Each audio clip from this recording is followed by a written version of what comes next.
been doing this a few years now. Actually, hospice has been up and running for about 3 years, so this is our third annual memorial service. I'm going to go over a few things. First of all, just so you guys know where restrooms are, if you ever need to use one, right out this door. You can either exit through those doors and then make your way around. They're literally right here on your left, both men and women. Also, as you see in the back, this service is being filmed. It's being recorded for our website, our company webpage. However, the recording will stop when we start sharing names of loved ones and memories out of respect for your guys' privacy. If, however, you do wish to have this service recorded and a sharing of a story of your loved one, you can do that. We have a form for you to sign. We just ask that you come up first so that we can go ahead and get the recording done out of the way. That way, when people don't want to share in front of the camera, we can turn it off and point it away, okay? What's going to happen if you have a program, we're just going to be filming the staff and all of the recordings, the readings, and the stories that we share. And then what we're going to do is we're going to show a slideshow of the pictures that you sent us. The filming will stop then. And then when you guys get up with your ornaments, if you so choose to share a story at that time or a memory, we ask that you kind of keep it to a few minutes. We have a lot of us here. And oh my gosh, the stories can go on and on and on, and I would love to hear them sometime. But if we can just keep it kind of short tonight for time's sake, that would be great. For our team, to you guys, thank you so much. From the bottom of my heart, from the bottom of our hearts, thank you for letting us into your lives, into your loved one's life. I know how vulnerable, how intimate of a time of life you guys have experienced in that loss. And I just find it an honor that you guys welcomed us into your homes and into whether it was a facility or your home, you still welcomed us in. So we appreciate that from the bottom of our hearts. We do offer bereavement here as far as one-on-one grief counseling and then support groups. If you're interested or if you have questions, I have some of my business cards up here and then also in the back here. Okay, so just stop me anytime. All right. I think Jeff is April's gonna come up for a minute. Hi, I'm April Dobbs. I'm one of the chaplains here, and some of you I know because I have the privilege of ministering to you and your loved ones. And we have 3 chaplains here, so you probably, hopefully all have that service. And first of all, I wanted to say that we really, really appreciate veterans here. So if you or someone, the person that you lost was a veteran, I just want to say thank you for that service. In the name of God, creator of all that is, we gather here this evening to remember the little things that made a special place in our hearts, to remember the happy times when we laughed and those times when our hearts were broken. Who can put a price on memory? We gather to share the pain, to hurt when you hurt without presuming that our pain is the same, to cry when you cry and not to try to hide or avoid our tears. Who can ever take away the pain?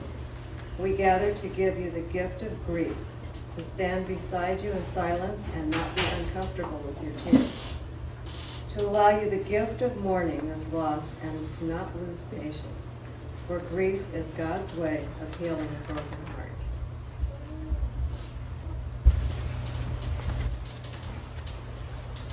I'm Jeff. I'm also one of the chaplains, and just want to remind you, this is an okay place to cry.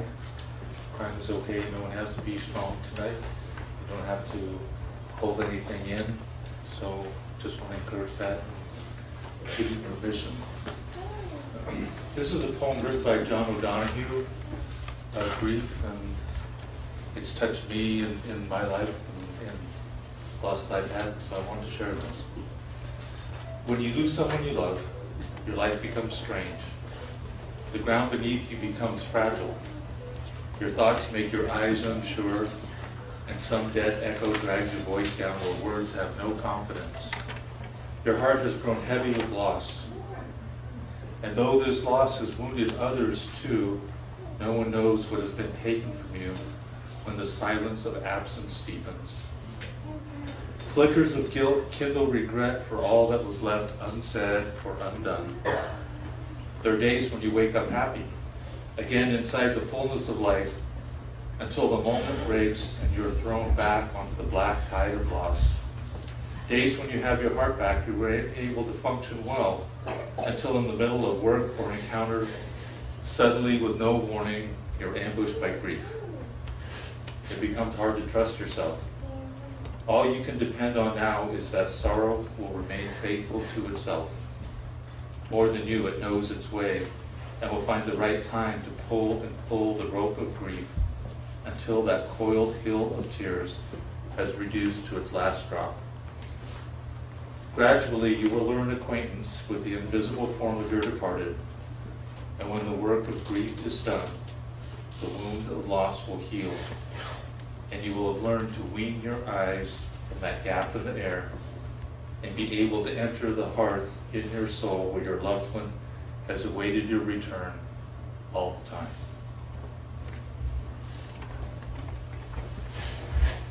Hi everyone, my name's Julie. I'm a social worker.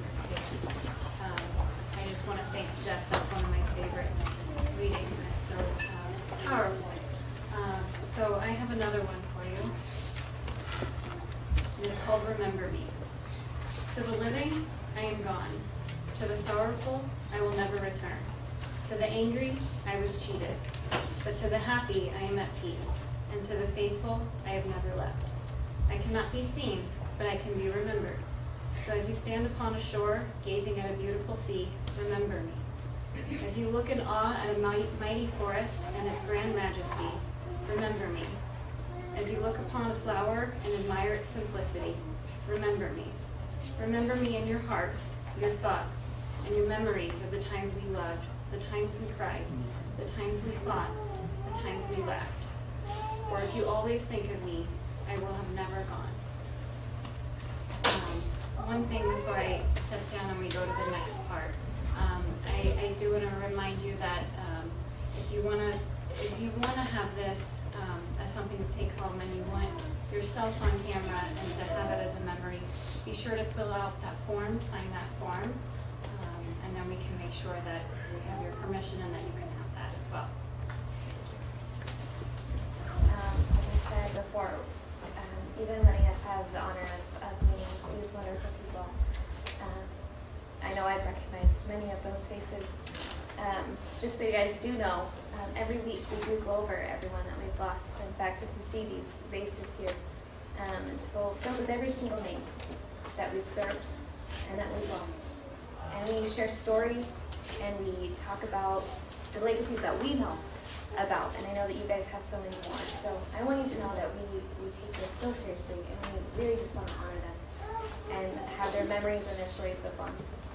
What we're going to do now is we're going to invite people up. We're going to have kind of one of our examples. We recently, in our own company, we lost one of our employees recently. And so I know some of our staff want to share about her. And then the two of you that did want this filmed, we're going to ask that those two go next, and then we'll turn that camera off, okay? I didn't want to say anything. Didn't want to say anything. No, I just thought you were giving the okay for. Okay. Oh, sorry. Okay, that's fine, that's fine. So we recently lost, oh, I'm white and light, so sorry. We recently lost one of our wonderful employees just recently. She was only in her 40s, and her name is Carrie. And she was a nurse for about 20 years, and she served the Sacramento community for so long, taking care of so many patients. She spent most of her years, probably 19 of those 20 years, serving the elderly in skilled nursing facilities, and she really strove to bring quality care to everyone that she cared for. She came to work with us, and she became afflicted by an autoimmune disorder, and she passed away very quickly. She left behind 3 children, and we really miss her and wish her family the best. We need an ornament for her. Her ornament? Sure.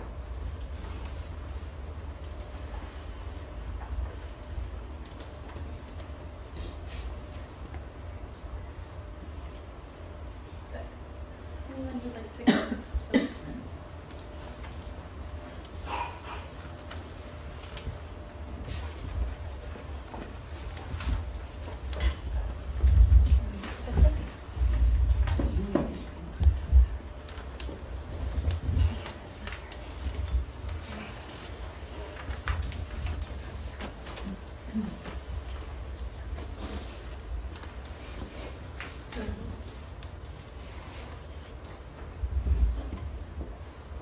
My mom was the one that was in hospice here with advanced hospice, but we lost my father, my younger sister who had just turned 40, and my mom, all within less than 2 years. So it's been a really tough time. It's, one of my friends probably said it best.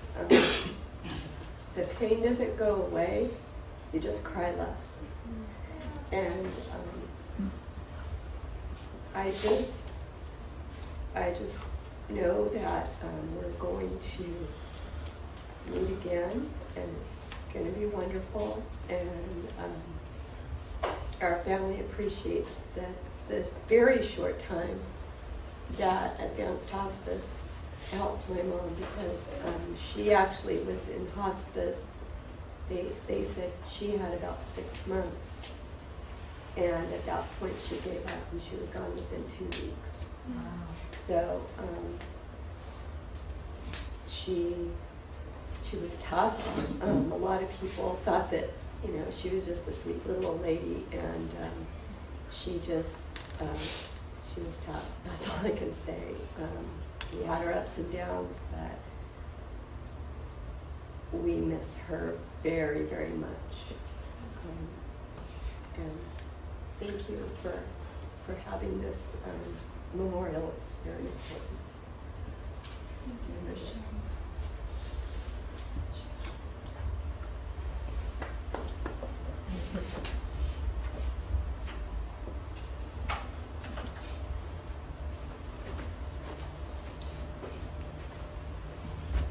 Again, I want to thank you all for coming. It means a lot to me to see you all here as well. I recognize a lot of you and made bonds with a lot of you. And it's something very special to be here all together and talk about them. And I want to let you know that as a social worker, your loved ones have taught me so much. They really have. And I could not be more thankful for that. I'm sorry. I don't know why this is happening. But I have another little reading that I wanted to say in closing. Before I do, though, I do want to remind you that we do have a bereavement support group here. It's the first Tuesday of every month, and it's here in this building. Now you know how to find it as well. So I encourage you to come out, rely on the support of each other to get through this. And if the group is not really your thing, you can always reach out to myself or Carolyn or really any of the hospice staff here. We're here for you. And just for an extra ear, if you just want to vent. So with that, I will say, I stand upon the seashore. A ship at my side spreads her white sails to the morning breeze and moves softly out to the blue ocean. She is an object of beauty and strength. I stand and look at her until at length she hangs like a speck of white cloud just where the sea and sky come down to mingle with one another. And someone at my side exclaims, "Look, she's gone." Gone where? Gone from my sight, that is all. She is just as large in mass and full as she ever was. Her diminished size lies in me, not her. And at the very moment when someone at my side exclaims, "Look, she's gone," there are other eyes eagerly watching her approach, and other voices ready to take up the glad shout, "Look, she's coming." Wow.